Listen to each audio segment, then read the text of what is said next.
నమస్తే, welcome to Telugu రాజ్యం. ఇవాళ మనతో పాటు ప్రముఖ political and cine critic Bharadwaj గారు ఉన్నారు. సార్తో మాట్లాడదాం. సార్ నమస్తే. నమస్తే sir. Nani hit 3 cinema release కాబోతోంది. దానికి సంబంధించి ఆ ప్రమోషన్స్ పనిలో కూడా చాలా బిజీగా ఉన్నాడు. తను నటించిన సినిమా అయినా, తను తీసిన సినిమా అయినా కూడా చాలా కేర్ తీసుకుని చాలా ఇంపార్టెంట్గా ప్రమోషన్స్ విషయంలో చాలా కష్టపడుతూ ఉంటాడు. అఫ్ కోర్స్ సినిమా ట్రైలర్ చూశాక మనకి ఆ కష్టం కూడా కనబడుతోంది, సినిమాకి ఎంత కష్టపడ్డాడు అనేది. ఆఫ్టర్ దట్ ఆల్సో చాలా బాగా ప్రమోషన్స్ కష్టపడుతూ ఉంటాడని అందరూ బాగా పొగుడుతున్నారు నానిని. ఈ నేపథ్యంలో మొన్న మాట్లాడుతూ కూడా ఒక మాట అన్నాడు.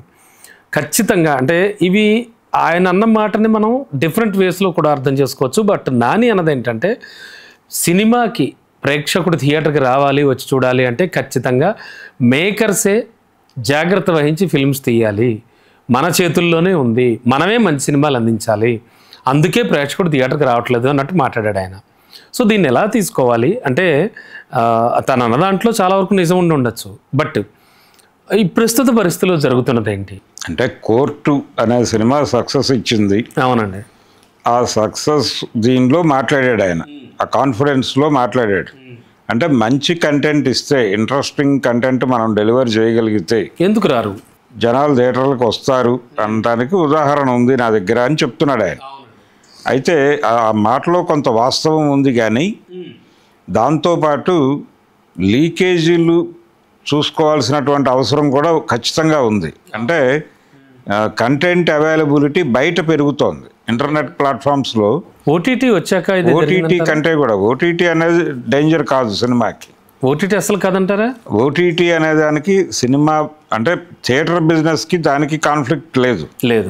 అయితే ఇక్కడ గొడవ ఏంటంటే, సినిమా ప్రదర్శన పూర్తయిన 1 అవర్లో ఇంటర్నెట్లో ఏదో ప్లాట్ఫామ్ మీద అవైలబుల్గా ఉంటుంది.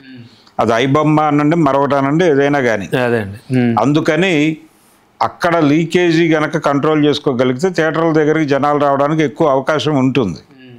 ఎప్పుడైతే మీకు థియేటర్లో సినిమా సౌసౌగా ఉంది అని అన్నారో, ఇమ్మీడియట్గా జనాలు ఇంటర్నెట్ ప్లాట్ఫామ్స్ నుంచి డౌన్లోడ్ చేసుకుని చూసేద్దాం అనుకుంటున్నారు. అంతే కదా, ఫోన్లో చూస్తున్నారు థియేటర్కి వెళ్ళకుండా. ఈ పరిస్థితి రాకుండా ఉండడానికి ఏం చేయాలనేది కూడా ఆలోచించాలి. ఇది ఓకే, మంచి కంటెంట్తో సినిమా తీస్తే జనాలు వస్తారు అనేది కరెక్టే.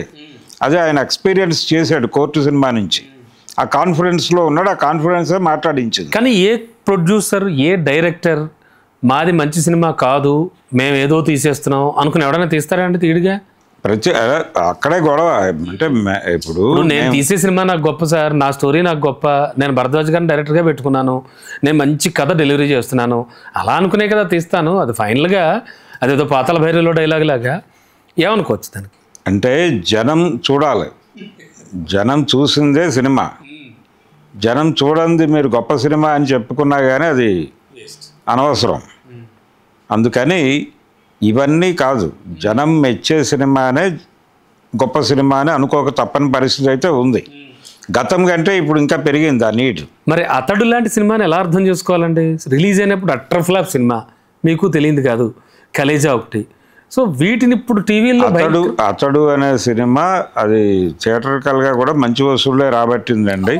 ఓపెనింగ్స్ వచ్చి ఉంటాయి, ఓపెనింగ్స్ కాదు, రన్ కూడా బాగానే వచ్చింది. అయితే అది ఓకే, కలేజా సినిమా దెబ్బతింది థియేటర్లో. బట్ ఇప్పుడు అయితే మరి అది విడిగా యూట్యూబ్లో పెద్ద హిట్ సినిమా. మరి కంటెంట్ కి సంబంధించి ఆ కంటెంట్ జనాలకు కనెక్ట్ అయింది, అయింది, చూస్తున్నారు. ఆ గొడవ వేరు. అంటే ఇక్కడ విషయం ఏంటంటే, ఆడియన్స్ స్థాయి పెరిగింది. ఆ పెరిగిన స్థాయి ఆడియన్స్కి తగినటువంటి కథలు మనం ఇలా డెలివర్ చేయలేకపోతున్నాం అనే ఒక బాధ ఉంది ఇండస్ట్రీలో. అంటే అసలు ప్రజలు ఏ తరహా కంటెంట్, ఇప్పుడు వాళ్ళు రకరకాల కథలకు ఎక్స్పోజ్ అవుతున్నారు ఓటీటీల ద్వారా, ప్రపంచవ్యాప్త కథలు చూస్తున్నారు. కాబట్టి వాళ్ళ స్థాయి పెరిగింది. ఆ పెరిగిన స్థాయికి అనుగుణమైనటువంటి కథలు మనం ఇస్తున్నామా లేదా అనేది చెక్ చేసుకోవాల్సినటువంటి బాధ్యత మనదే అంతే అని చెప్పాడు ఆయన. కరెక్ట్ కాషనే అది, ఒక ఇండికేషన్ ఇవ్వాలి. పైగా అతను ఒక సక్సెస్తో మాట్లాడుతున్నాడు. సక్సెస్ ఉంది కాబట్టి దానికి ఒక పునాది ఉంది కాబట్టి ఆ పునాదిని గౌరవించాలి. దట్స్ ఇట్, అంతే. అంతకు మించి మార్గం లేదు. Right sir, thank you. Hello, Telugu రాజ్యం ఛానల్ చూస్తున్నారా? సామాజిక, రాజకీయ, జీవన చిత్రణే తెలుగు రాజ్యం. అతిశయోక్తులు, అసత్యాలు ఉండవు. రాజకీయ కోణం కాదు, ప్రజా కోణమే కొలబద్ద. తెలుగు రాజ్యం వీక్షణ మీ ఉత్తమ అభిరుచికి నిదర్శనం.